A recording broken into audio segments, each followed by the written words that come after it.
있습니다. 하지만 제가 좀 하나님의 은혜를 갈급해하고 또 말씀, 특별히 시편 말씀을 통해서 은혜를 많이 받을 때 자주 불렀던 찬송이 있습니다. 나의 입술의 모든 말과 나의 마음의 묵상이 주께 연락되기를 원하네.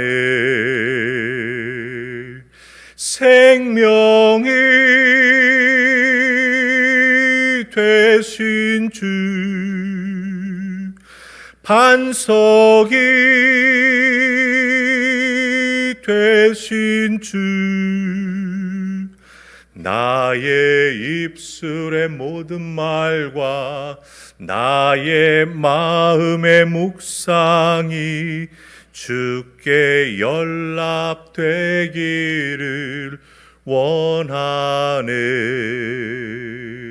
아멘. 이 찬양을 부르면서 보니까 아마 아시는 분들 많이 있는 것 같아요. 이 찬송은 우리가 잘 알듯이 시편 19편 14절 말씀을 기초로 해서 이렇게 조금 바꿔가지고 가사를 만든 것입니다. 이 시편 19편 14절, 이것은 다윗의 고백입니다. 시편 19편 14절에서 다윗은 이렇게 말합니다. 나의 반석이요 나의 구원자이신 여호와여, 내 입의 말과 마음의 묵상이 주님 앞에 연락되기를 원합니다. 이렇게 말합니다. 내 입에서 나오는 말, 내게 생각되는 모든 것, 또 하나님의 은혜를 깊이 곱씹었을 때 깨달아 알게 되는 모든 것들이 하나님 앞에 올려지기를 소망합니다. 하나님 받아주신 줄 믿습니다. 이게 바로 연락하다라고 하는 뜻이에요. 기쁘게 받아들여진다라고 하는 의미가 바로 연락된다라고 하는 말의 의미입니다. 다윗은 자기 자신의 입에서 나오는 말, 고백되는 말, 마음속에 떠오르는 생각과 하나님 주신 말씀을 곱씹으면서 깨달아 알게 되는 묵상이 우리 주님께 기쁘게 받아들여질 수 있는 믿음의 고백, 삶의 고백이 되기를 간절히 소망했던 것이죠. 이런 다윗의 남다른 하나님 사랑하는 마음, 말씀을 사모하는 마음이 있었기 때문에 자기 인생에 갑자기 어렵고 힘든 일이 생기고 그것이 자기를 마치 삼킬 듯이 달려든다 할지라도 그것을 이기며 나아가는 하나님의 사람이 될 수 있었다라고 하는 것입니다. 이 모든 과정을 통해서 하나님이 다윗에게 깊은 은혜를 주셨죠. 어렵고 힘들 때마다 다윗은 그러기 때문에 하나님을 바라다 보았습니다. 하나님을 바라다 볼 때 하나님께서 그 어렵고 힘든 상황 속에, 고통 속에서 새로운 은혜를 깨달아 알게 해주는 하늘의 은혜를 덧입었습니다. 그럴 때 다윗은 어떻게 했지요? 하나님 앞에 찬양했습니다. 하나님 앞에 그 깨닫게 해주신 것을 너무 감사하면서 거기에 모든 자기의 것을 담아가지고 하나님께 찬양으로 영광을 올려드렸다라고 하는 것이죠. 그래서 정말 나의 모든 것을 하나님이 연락해 주시고 축복해 주시는구나라고 하는 그 귀한 은혜를 다윗은 깨달아 알 수가 있었습니다. 제가 이 말씀을 왜 드리냐? 다윗은 우리가 오늘 읽은 말씀 시편 34편은 토요일날 새벽에 말씀드린 것처럼 다윗의 인생에서 너무나 우울하고 힘든 시기에 기록된 시편입니다. 다윗은 자기 자신을 죽이려고 하는 사울왕 때문에 아주 두려움에 빠져 있었습니다. 절친이지요. 요나단의 도움 때문에 죽지 않고 살아나 도망갈 수 있었습니다. 그때 아무것도 준비하지 못했습니다. 맨손으로 도망쳐 광야로 숨어 들어갔습니다. 두려움에 떨 수밖에 없었죠. 그 두려움을 피해 가지고 가드왕 아가스를 찾아갔지만 그 찾아가는 과정 중에 다윗은 아무 먹을 것도 없었습니다. 그래서 제사장을 찾아가서 떡 5덩이를 구합니다. 내가 이 광야 속에서 살아남아야 될 테니 나에게 무기를 좀 주시오. 그때 그 제사장이 무슨 무기를 주지요? 골리앗의 칼을 줍니다. 골리앗을 누가 죽였지요?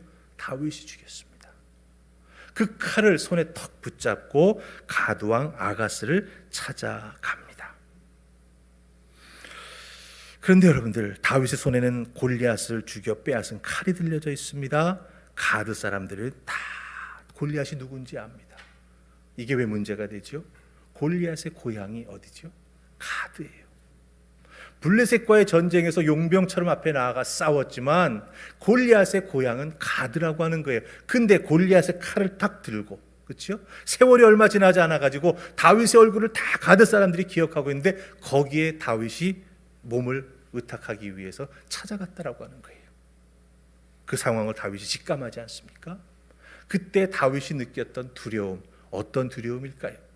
성경은 이렇게 표현합니다. 다윗이 그 상황 속에서 심히 두려워하였다라고 말합니다. 사울 왕이 두려워 가드 왕을 찾아갔는데 그곳에서 더 두렵고 힘든 상황을 맞닥뜨리게 되었다라고 하는 거죠. 그래서 그 심히 두려움을 극복해 나아가기 위해, 살아남기 위해 미친 척합니다. 침을 질질 흘립니다. 시편 34편에 나와 있지 않지만 침을 흘리면서 지나가는 대문을 손으로 벅벅 긁습니다. 그 모든 경험을 다윗이 시편 34편 찬양에 담아 하나님 앞에 올려드렸던 거예요. 그래서 여러분들이 나중에 사무엘상을 잘 읽어보세요. 이 상황에서 다윗이 겨우 목숨을 구해가지고 피해서 어디로 갑니까? 아둘람 굴로 도망칩니다. 그런데 아둘람 굴에 갔을 때 다윗 주변에 몇몇 사람들이 모여듭니다. 환난 당한 자, 빚진 자, 마음이 원통한 자들이 모여옵니다. 그때 그들을 앞에 두고 다윗은 시편 34편을 가지고 찬양으로 그들에게 다 들려주는 거예요.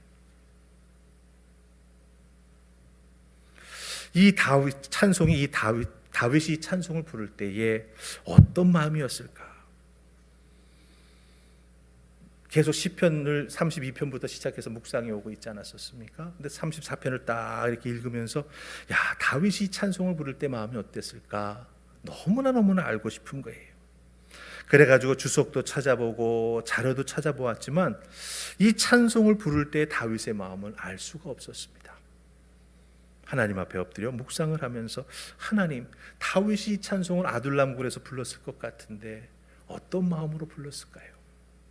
제가 좀 다윗의 마음을 맛보아 알았으면 참 좋겠습니다. 그때 하나님께서 제 마음에 떠오르게 해주신 한 찬송이 있습니다. 하나님은 나를 만드신 분, 나를 가장 많이 알고 계시며, 하나님은 나를 만드신 분, 나를 가장 깊이 이해하신단다. 아멘. 이 찬송은요, 조준모라고 하는 한동대 교수님이 작사하시고 작곡하신 거예요. 이분의 아들 이름이 요엘입니다. 이 요엘에게 아버지가 만났던 하나님, 그 하나님이 너를 어떻게 생각하고 계신지를 알려주기 위해서 이 찬송을 쓰셨어요. 원래 가사에는 하나님은 너를 만드신 분이에요. 근데 하나님은 이상하게 이 34편에 나와 있는 다윗의 마음을 알고 싶다고 했을 때 이 찬송의 가사를 바꾸어 나에게 말씀해 주셨어요. 하나님은 나를 만드신 분, 나를 가장 잘 알고 계신 분, 하나님이 가장 나를 이해 잘하고 계신 분, 그렇기 때문에 나를 절대로 포기하지 아니하시고 지켜주시는 분이 다윗이 믿고 의지했던 하나님이다라고 하는 거였어요. 그래, 하나님은 나를 만드신 분이야. 나보다 나를 더 잘 아시는 하나님이야. 그러기에 나를 가장 깊이 이해해 주시는 분이야. 이 하나님이 나를 지켜주셔서 그 하나님이 사울에게서, 가드 사람에게서도, 그 어떤 상황 속에서도 나를 포기하지 않으셔서 내가 헤쳐나올 수 있도록 도와주셨어. 그 죽음의 문턱에서 미친 사람 흉내를 낼 수 있도록 나에게 지혜를 주셨고, 그 흉내내는 내 모습을 보고 가드의 아기스 왕이 그 모습을 진짜 미친 사람으로 인정할 수 있도록 그 왕의 마음을 만져주신 분이 바로 내가 믿는 하나님이야. 이 하나님, 내게 만입이 있어도 다 찬양할 수 없어. 하지만 난 하나님을 찬양할 수밖에 없어. 왜냐하면 내 마음에는 너무나 큰 기쁨이 있고 감사가 있고 죽음의 문턱에서 나를 살리시는 하나님의 손길을 내가 깊이 체험하고 경험했기 때문이야.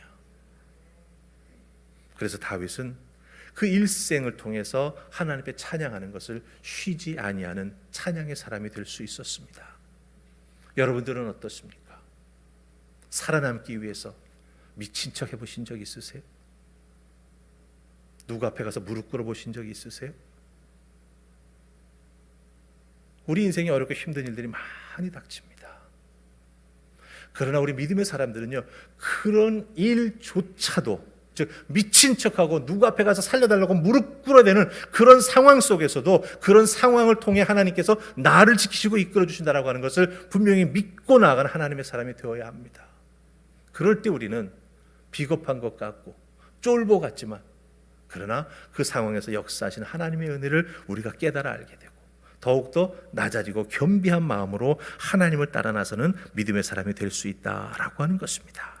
자, 그렇다고 한다면 이 시편 34편 속에 담겨져 있는 다윗의 찬양하는 마음을 우리가 좀 더 깊이 알아볼 수 있기를 소망합니다. 그래서 여러분 한 분 한 분이 다윗처럼 하나님께 찬양으로 영광 돌리는 믿음의 사람으로 살아갈 수 있기를 주님의 이름으로 축복합니다. 자, 그럼 34편에서 찬양하는 다윗은 어떤 사람일까요? 자, 우리 2절 말씀 보십시다. 우리가 오늘은 11절부터 읽었습니다마는 토요일 말씀 속에서 우리 2절 말씀 한번 찾아서 같이 읽으십시다. 34편 2절입니다. 찾으셨습니까? 같이 읽습니다. 자, 시작. 내 영혼이 여호와를 자랑하리니 곤고한 자들이 이를 듣고 기뻐하리로다. 아멘. 자, 다윗은 자기의 영혼이 여호와를 자랑한다라고 말하고 있습니다. 여기서 자랑한다라고 하는 말은 히브리 단어로 할랄이라고 하는 단어가 쓰였습니다. 할랄. 이 자랑한다라고 하는 할랄이라고 하는 동사에는 찬양한다, praise라고 하는 의미도 있습니다. 그래서 여기에서 찬양이라고 하는 명사가 파생돼서 나왔어요. 그래서 여러분들 34편 1절 말씀 보면은 다윗이 뭐라고 말하죠? 내 입술로 항상 주를 찬양하리이다 이렇게 말하고 있습니다. 여기에서 찬양하리이다 꼭 동사 같지만 명사가 쓰였어요. 바로 2절에 나오는 자랑합니다라고 하는 이 단어에서 명사가 파생되어 나왔다라고 하는 거예요. 그러니까 우리가 여기서 무엇을 알 수 있습니까? 1절에서 항상 주를 찬양한다라고 하는 다윗의 말과 2절에서 여호와를 자랑한다라고 하는 말은 무슨 말입니까? 같은 말이에요. 특별히 자랑한다라고 하는 동사에는 찬양한다라고 하는 뜻도 있지만 더 중요한 뜻이 있습니다. 빛을 비추다. 빛을 비추어서 그 빛을 받는 상대방이 밝게 빛나도록 만들어준다. 그런 뜻을 가지고 있어요. 그런 의미에서 자랑한다라고 하는 의미도 있죠. 우리가 세상 세속적인 자랑이 아니라 나를 통해 하나님이 영광 받으시는 자랑이에요. 내가 찬양하면 찬양할수록 나의 찬양을 통해서 하나님이 더욱 밝고 또렷하게 비춰지고 나타나 보여지게 된다라고 하는 것입니다. 그럼 생각해 보세요. 다윗이 아둘람 굴 속에 숨어 있었는데 환난을 당한 자, 빚진 자, 마음이 원통한 자들이 다윗을 찾아왔습니다. 상심했습니다. 그들의 마음속에 상처가 있고 삶에는 소망이 없습니다. 다윗도 그것을 경험하지 않았습니까? 그런 사람들을 만났습니다. 그 굴에서 다윗이 시편 34편을 가지고 찬양합니다. 찬양하기 시작했더니, 내가 여호와를 자랑하기 시작했더니, 내 인생에 간섭해 주셨던 하나님에 대해서 영광 돌리기 시작했더니 그 모든 다윗의 찬양을 듣는 자들이 어떻게 되었다고요? 듣고 기뻐하게 되었다라고 말하고 있습니다. 다윗을 위해서 행하신 하나님의 놀라운 일들을 찬양을 통해서 하나하나 알게 되고 하나님의 역사하심을 믿게 되고 은혜를 받게 되고 다윗과 함께 하나님을 믿고 찬양하며 살아가야겠다라고 하는 다짐이 그 굴 속에서 일어나기 시작했다라고 하는 거예요. 이것이 바로 다윗이 찬양하는 이유입니다. 내가 찬양했더니 내 찬양을 듣고 곤고한 자들이 함께 기뻐하게 되었다라고 하는 거예요. 특별히 우리는요, 이 기뻐하다라고 하는 말에 주목해야 합니다. 이 기뻐하다라고 하는 말의 히브리 말은 샤마흐라고 하는 단어입니다. 이 샤마흐라고 하는 단어가 성경에서 무슨 의미로 쓰였냐 하면 하나님이 다윗을 위해서 행하신 신실하신 모든 일들이 얼마나 귀하고 다윗에게 진정한 승리를 가져다 주었는지를 다윗의 찬양을 듣는 사람이 다 깨달아 알게 된 거예요.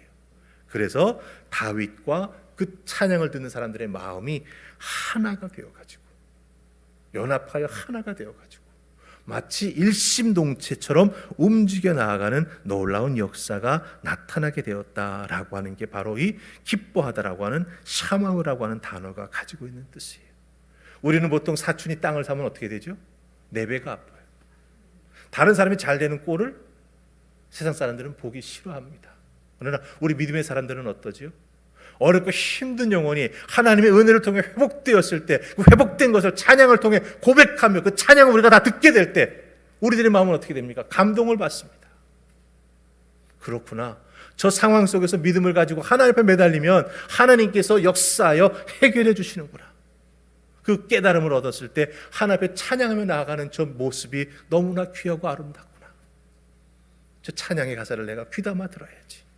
내가 어렵고 힘들 때 그 귀담아 들었던 찬양을 나도 부르면서 이겨나가는 하나님의 사람이 되어야지.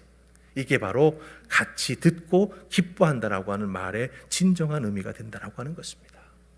단순히 공감하는 게 아니에요. 다윗의 찬양을 들으면서 그 찬양을 함께 들었던 굴 속에 있었던 그 어렵고 힘든 사람들은 다윗과 믿음으로 하나가 되어서 하나님의 의와 영광을 위해 함께 살아가기로 다짐하는 놀라운 믿음의 사람들이 되었다라고 하는 것입니다. 전 우리 하늘봉 화평교회에서 찬양하는 우리 모두가 이런 찬양을 통해서 기쁨을 맛보아할 수 있기를 간절히 소망합니다. 앞에서 찬양팀이 인도하지 않습니까? 김동수 집사님이 찬양 한 곡 한 곡 선곡하기 위해서 얼마나 애쓰시는지 여러분 아세요? 아마 내가 보기엔 머리털이 다 빠질지도 모르겠어요. 왜? 수요일날 찬양 3곡 제가 정하는 데에도 사실은 스트레스를 많이 받아요. 근데 이걸 매주일 반복한다고 생각해요. 보통 은혜가 아니면 감당하지 못해요. 그런 여러분 우리가 어떻게 해야 되죠?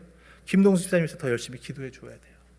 하나님, 동수 집사님이 선택해서 함께 부르는 그 찬송이 동수 집사님의 신앙의 고백이 우리의 신앙의 고백이 되고 함께 기뻐하는 찬양이 되어서 하나님 앞에 영광 돌리는 놀라운 찬양의 역사가 이 하늘봉 화평교회 위에 가득하기를 소망합니다. 우리 모두의 믿음이 하나가 되고 하나님을 영적으로 사모하면서 기쁨을 나누며 믿음의 삶을 살아가는 하늘봉 화평교회가 될 수 있기를 간절히 소망합니다. 이런 마음으로 함께 찬양하며 나아가게 될 때 찬양의 은혜와 역사가 우리들의 삶 속에, 우리들의 예배 속에 더욱더 풍성하게 임하게 될 줄로 믿습니다. 환난을 당한 자, 빚진 자, 마음이 원통한 자, 혹시 이 자리에 앉아있는 분들 중에 이런 분들 있으십니까? 있으실지도 모르죠. 자녀 때문에 힘들어하고 부부관계 때문에 힘들어하고 육신이 병들어 힘들어하는 사람들이 있습니다. 그러나 이 자리가 아굴라굴처럼, 그렇죠? 하나님 앞에 함께 찬양하며 하늘봉 화평교회에서 기도하며 나아갈 때 그 모든 얽매여 있는 것들이 풀어져 자유함을 얻게 되는 역사가 나타나게 될 줄 믿습니다.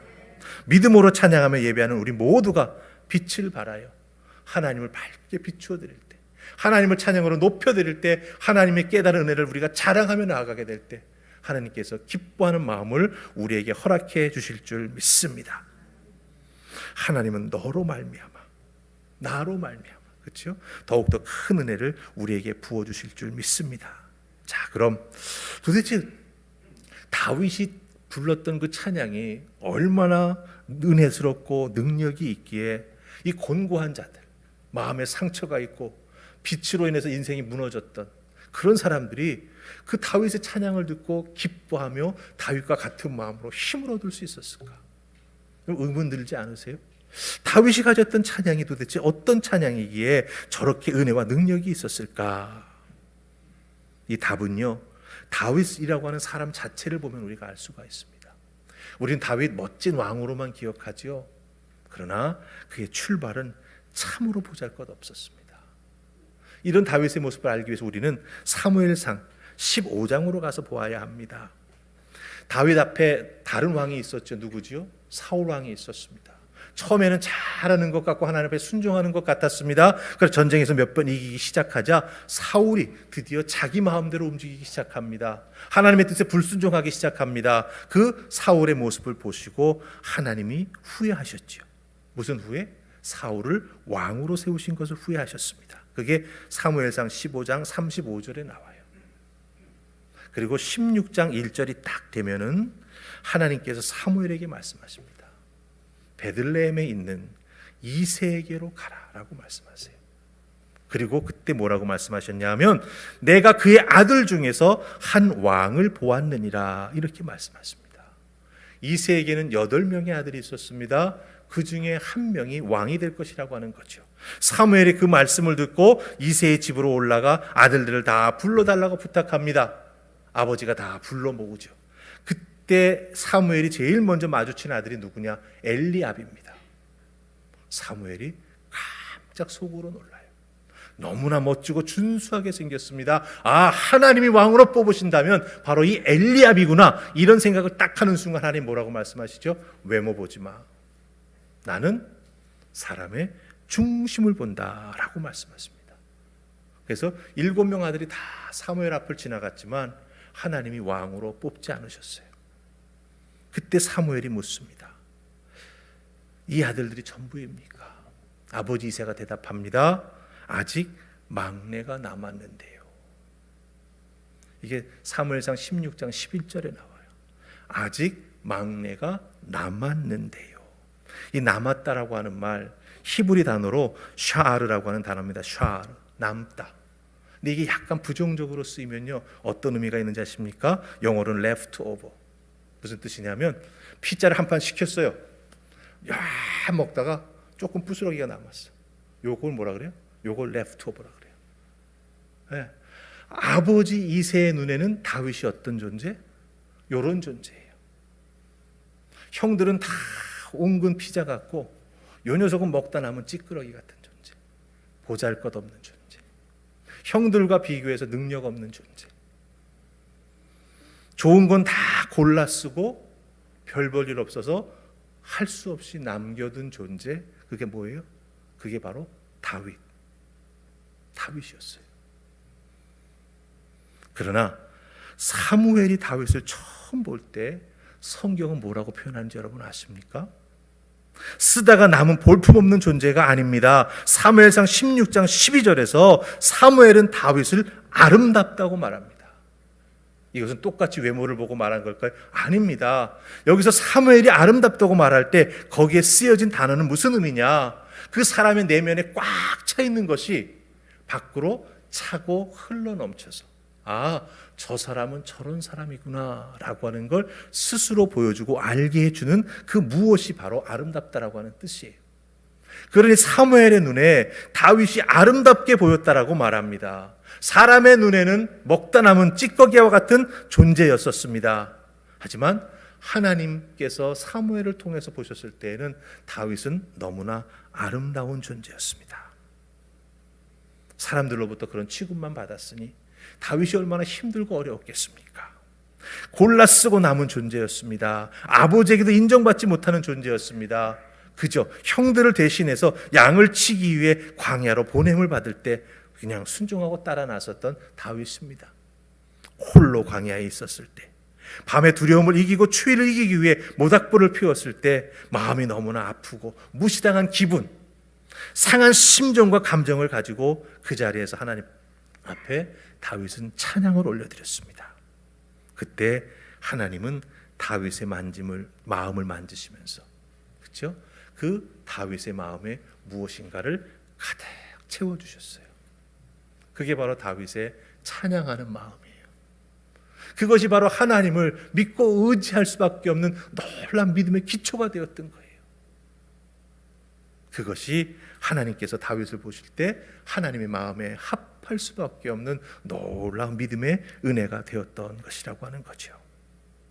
하나님의 사랑과 은혜로 다윗의 외로운 마음, 상한 감정을 다 치유해 주시고 가득 채워주셨어요.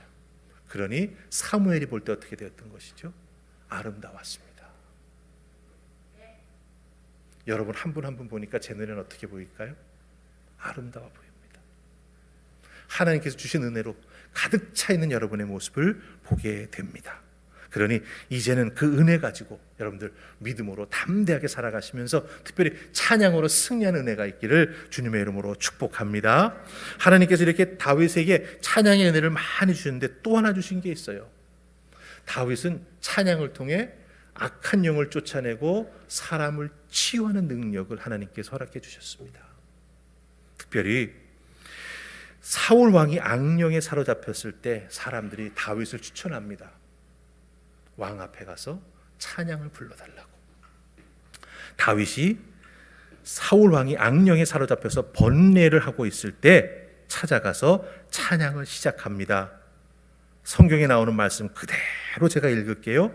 사울 왕은 상쾌하여 번뇌에서 노임을 받았고 악령은 떠나갔다. 사무엘상 16장 23절은 말합니다. 다윗의 찬양이 얼마나 능력이 있었으면 악령을 제압했다라고 하는 거예요. 악령원에서 눌려있고 번뇌하고 있던 사울 왕이 상쾌해졌다고 말합니다. 이 상쾌하다라고 하는 건 뭐예요? 리프레시, 새로운 힘을 얻었다라고 하는 거예요. 그리고 거기에서 번뇌에서 노임을 받았다라고 말해주고 있습니다. 찬양은 이렇게 능력이 있습니다. 혹시 여러분 중에 난 아버지가 생각했던 다윗처럼 남은 존재라고 생각하는 분이 있으십니까? 그런 생각이 더 깊어지게 되면 나는 필요 없는 존재라고 하는 생각을 가지게 됩니다. 여러분, 아닙니다. 전혀 아닙니다. 하나님 앞에서 우리 모두는 다윗과 같은 존재입니다. 하나님께서 다윗에게 보았던 그 아름다움이 우리에게 있습니다.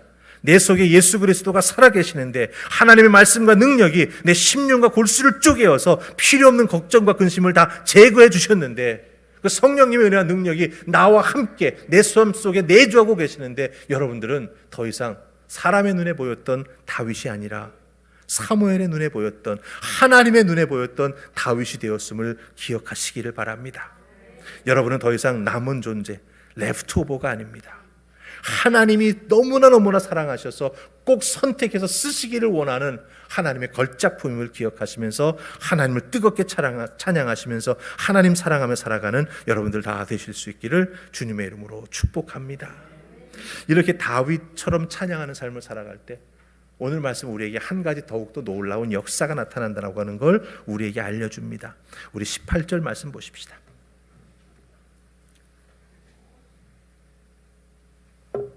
18절 다 찾으셨어요? 우리 같이 읽습니다. 시작. 여호와는 마음이 상한 자를 가까이 하시고 충심으로 통회하는 자를 구원하시는도다. 아멘. 예, 찬양하게 될 때 일어나는 엄청난 변화가 한 가지 더 있습니다. 무엇이냐? 찬양을 통해서 하나님을 향해 한 걸음 한 걸음 더 가까이 나아가게 될 때 하나님의 마음이 그 상한 사람의 마음 속에 담기게 됩니다. 이게 18절 상반절에 나오는 말씀의 뜻이에요. 마음이 상한 자를 하나님이 가까이 해주신대요. 어떨 때? 내가 기도하며 하나님, 찬양하며 하나님 앞에 나아갈 때 놀라운 은혜를 허락해 주신다라고 하는 거예요. 이 마음이 상하다라고 하는 말을 직설적으로 번역하면 이렇습니다. 마음이 산산조각 났다라고 하는 거예요. 마치 이 컵을 바닥에 내 동댕이 쳐가지고 팍싹 깨지듯이 그 사람의 마음이 이렇게 깨져버렸다라고 하는 거예요. 그러니 여러분 생각해 보세요. 마음이 상한 자는 어떤 사람입니까? 어떤 일로 인해서, 무슨 사건을 통해서, 누군가를 통해서 그 마음과 삶이 완전히 산산이 조각나 부서져 버려서 다시 봉합하여 맞추기는 불가능한 상태에 있는 사람이 바로 마음이 상한 사람이래요. 그런데 찬양하기 시작하면요, 그 마음이 상한 사람이 어떻게 될까요? 예, 하나님으로부터 가까이 함을 덧입게 된대요. 여기에 정말 믿음의 신비가 있습니다. 오늘 말씀 여러분 18절 잘 보세요. 여호와는 마음이 상한 자를 가까이 해주신다고 그러죠. 이 여호와와 마음이라고 하는 단어가 직접 연결되어서 함께 쓰일 때 성경 속에서 나타나는 용례를 보면은 한 가지 정말 엄청난 은혜를 발견합니다. 이 마음이라고 하는 단어가 레부라고 하는 단어인데요, 특별히 구약 성경에서 이 여호와 하나님과 함께 마음이라고 하는 단어가 직접 연결되어 쓰일 때에는요, 이 사람의 마음 속에 그 사람의 마음이 아니라 하나님 주신 마음, 하나님이 그 사람에게 꼭 필요한 것을 채워주시는 은혜로 가득 찬 마음으로 변화가 된다라고 하는 거예요. 여러분 이걸 잘 기억하셔야 돼요. 말씀으로 가득 찬 마음, 나를 사랑해 주신 하나님의 마음으로 가득 찬 마음, 어떻게 될 때? 내가 찬양을 통해서 하나님과 나의 마음이 탁 연결될 때.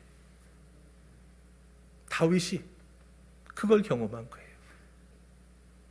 그렇기 때문에 다윗은 찬양할 수밖에 없었고, 찬양하면서 하나님께 영광 돌리는 믿음의 삶을 살아가는 놀라운 이스라엘의 목자가 되었다라고 하는 것입니다. 하나님의 것으로 가득 차 있기에 다윗은 어떻습니까? 아름다워 보였습니다. 괜찮겠죠? 아름다워 보였어요. 네? 그 아름다워 보이는 아름다운 모습이 있었기 때문에 어떻습니까? 주변에 있는 사람들도 다윗과 함께 찬양에 나아갈 때 거룩한 영향력을 받아가지고 함께 눈물을 흘리고 마음에 상처 있었던 자들이 치유함을 받고 사람 때문에 눈물을 흘리던 자들이 그 아픔에서 놓여 자유함을 얻게 되고 특별히 나에게 상처 주었던 그 사람마저도 어떻게 돼요? 품어줄 수 있는 놀라운 하나님의 마음을 가진 하나님의 사람이 될 수 있었다라고 하는 것입니다. 그러니 여러분, 다윗처럼 찬양하는 우리가 될 수 있었으면 참 좋겠습니다. 아프고 힘드세요? 그럼 찬양하세요. 사람 때문에 상처받으셨어요? 그럼 찬양하세요. 삶이 너무나 힘들고 어렵습니까? 내 두 발로 내 힘으로 스스로 설 수 없다라고 느껴지십니까? 그렇다고 한다면 여러분 옆에 함께하는 믿음의 식구들과 나를 위해서 좀 찬양해 주세요. 나 힘 좀 낼 수 있도록 예수 그리스도의 보혈의 찬양 좀 불러주세요. 그렇게 도와달라고 손 내밀면 여기에 안 되겠다고 못하겠다고 외면하는 믿음의 식구들이 있을까요? 아닙니다. 우리 한옥화병교회 속해 있는 믿음의 식구들은요, 그 손 거절할 사람 아무도 없어요. 서로가 서로를 위해서 찬양의 손 붙잡고 함께 기도하며 나아갈 때 여러분의 삶은 치유함을 받게 될 것이고 한옥화병교회는 치유의 공동체가 될 것이고 찬양으로 예배하며 나아가게 될 때 우리 인생을 얽매이고 있는 모든 문제들이 해결되는 역사가 나타나게 될 줄 믿습니다. 찬양할 때 하나님의 마음이 우리 마음속에 가득 채워질 줄로 믿습니다. 이제 아까 제가 조금 불렀던 하나님은 너를 만드시는 분이 있죠. 우리 이 찬양 함께 부르시고, 그래요 하나님, 저 열심히 찬양하는 믿음의 사람 되겠습니다. 내 인생을 얽매이고 있는 모든 것들이 찬양을 통해 다윗처럼 다 해결될 수 있도록 도와주시옵소서. 그뿐만 아니라 함께 찬양하는 믿음의 공동체가 되어서 하나님의 은혜가 역사가 우리 교회 안에 가득 차게 해주시옵소서. 함께 기도하며 나아갈 수 있기를 원합니다. 하나님은 너를 만드신 분, 함께 부르십시다. 나를 이해하고 계시는 하나님, 나를 지키시며 나를 절대로 포기하지 않으시는 하나님의 은혜 앞에 감사를 고백하며 나아갑니다. 우리들의 입술에서 이제 찬양이 떠나지 않기를 소망합니다. 다윗처럼 가족들에게는, 사람들에게는 어린 막내 아들이었고 마치 다 먹고 남은 찌꺼기 같은 존재로 인식될 수 있었지만 하나님은 다윗을 아름답게 보셨습니다.